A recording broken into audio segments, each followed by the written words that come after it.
দরকার নেই, আমার কপি করা দরকার নেই। তার যে আদর্শ ছিল শিল্প, সংস্কৃতি, ভাষা, রাজনীতি নিয়ে, সেইটা ধারণ করে দেশকে এগিয়ে নিয়ে যাওয়াটাই বড় কথা।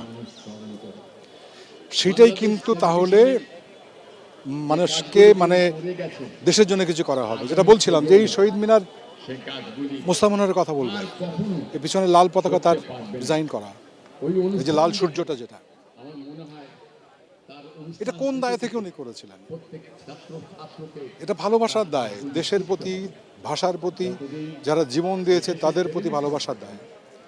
সুতরাং ওইটা যেন আমরা ভুলে না যাই। সবচেয়ে বড় কথা হচ্ছে মোস্তফা মনোয়ারকে মনে রাখবো, তার যে কাজ আমাদেরকে শিখিয়েছেন।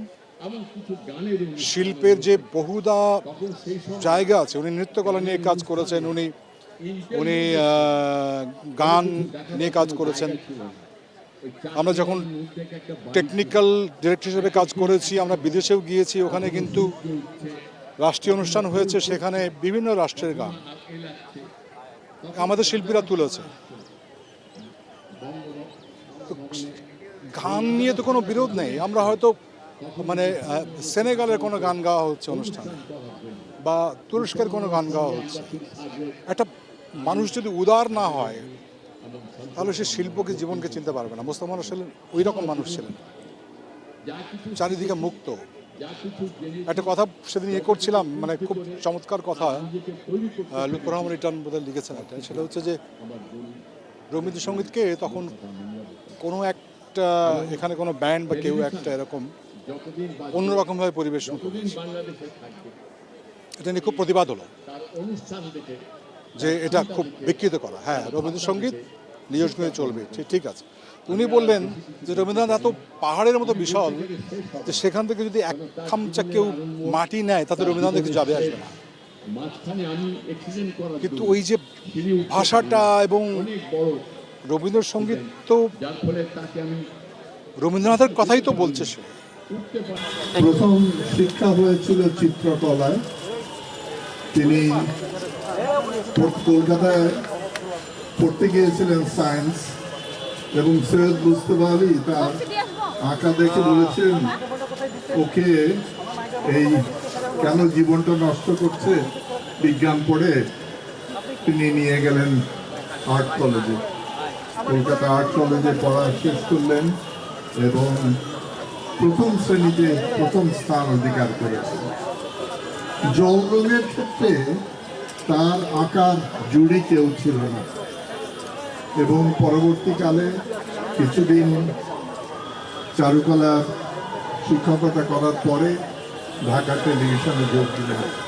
টেলিভিশন তখন শুরুর যুগ, এবং মজার ব্যাপার হচ্ছে টেলিভিশনের প্রধান জামিল চৌধুরী ছাড়া কেউ জীবনে টেলিভিশন দেখেননি, কিন্তু তারা নিজ হাতে নিজেদের সৃষ্টিশীলতার মধ্য দিয়ে টেলিভিশনকে কোন উচ্চতায় নিয়ে গেছে। সেখানে মোস্তফা মনোয়ার একটা গুরুত্বপূর্ণ ভূমিকা পালন করেছে। বিশেষ করে শিশুতোষ অনুষ্ঠান নির্মাণে তার জুড়ি খুব কমই ছিল। আরেকটি হচ্ছে দুটো তার প্রযোজিত নাটক, মুখনারমণি বশীকরণ এবং রক্তকরবী, আজও একটা অনন্য স্বাক্ষর বহন করছে ঢাকা টেলিভিশন নাটকে। বলবো? হ্যাঁ, রেডি সবাই? চিত্রশিল্পী, বরেণ্য চিত্রশিল্পী মোস্তফা মনোয়ার চলে গেলেন। এটা আমাদের বাঙালির জীবনে একটি বিশাল ক্ষতি। ছোট বয়স থেকে তার সাথে আমার পরিচয়, অর্থাৎ আমি আসলে তার হাত ধরেই আমার সঙ্গীত জীবনে, সেই সময়কার টেলিভিশনে আমার প্রবেশ। নতুন কুড়ি প্রতিযোগিতার মাধ্যমে তিনি ছিলেন বিচারক এবং অসম্ভব সুন্দর গান করতেন। তিনি কুন্দনলাল সাইগালের খুব ভক্ত ছিলেন। উনি খুবই সুন্দর গান করতেন, এবং শুধু গান, ছবি আঁকা না, সার্বিক যে বাঙালির যে পরিচয়, সেই পরিচয়টা দিতে গেলে মোস্তফা মনোয়ারের কথা বাদ দিয়ে কখনোই এই কথাগুলো বলা যাবে না।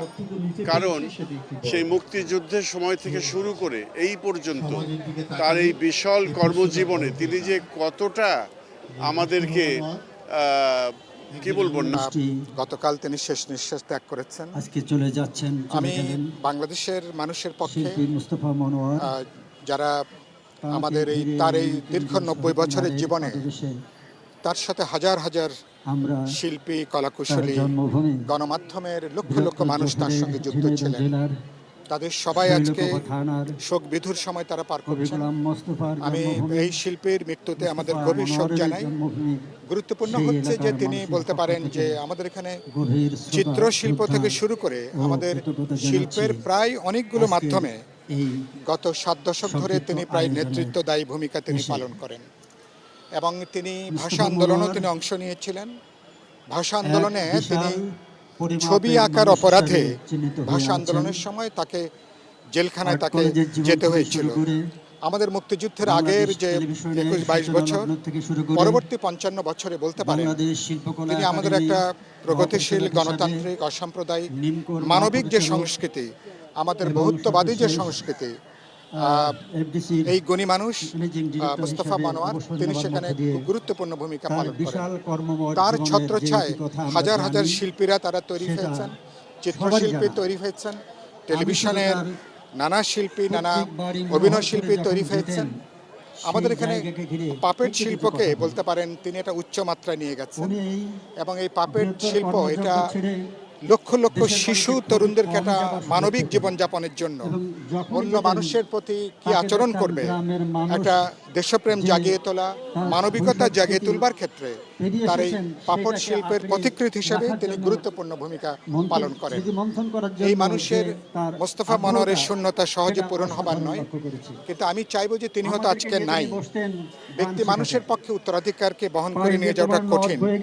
রাষ্ট্র, আমাদের সরকার যদি উদ্যোগ নেয়, আমি মনে করি তাহলে তারা একটা প্রতিষ্ঠানের মধ্য দিয়ে প্রাতিষ্ঠানিকভাবে মোস্তফা মনোয়ারের যে শিল্পকর্ম এবং তাকে তারা ধারণ করবেন, তাকে তারা এগিয়ে নেবেন এবং প্রজন্ম থেকে প্রজন্মকে মোস্তফা মনোয়ারের শিল্পের যদি বলেন যে বাঙালি শিল্পের বা বাংলা শিল্পের নন্দনতাত্ত্বিক ব্যাখ্যা দেওয়ার মানুষটি কে ছিলেন? মোস্তফা মনোয়ার। প্রয়োগের জায়গায় কে ছিলেন? মোস্তফা মনোয়ার। সেটা নাটকে বলেন, চলচ্চিত্র বলেন, পেইন্টিং বলেন, অর্থাৎ চিত্রকলা, যে জায়গায় আমরা আমাদের দৃষ্টি নিবদ্ধ করি না কেন, আমরা মোস্তফা মনোয়ারকে দেখতে পাবো। তিনি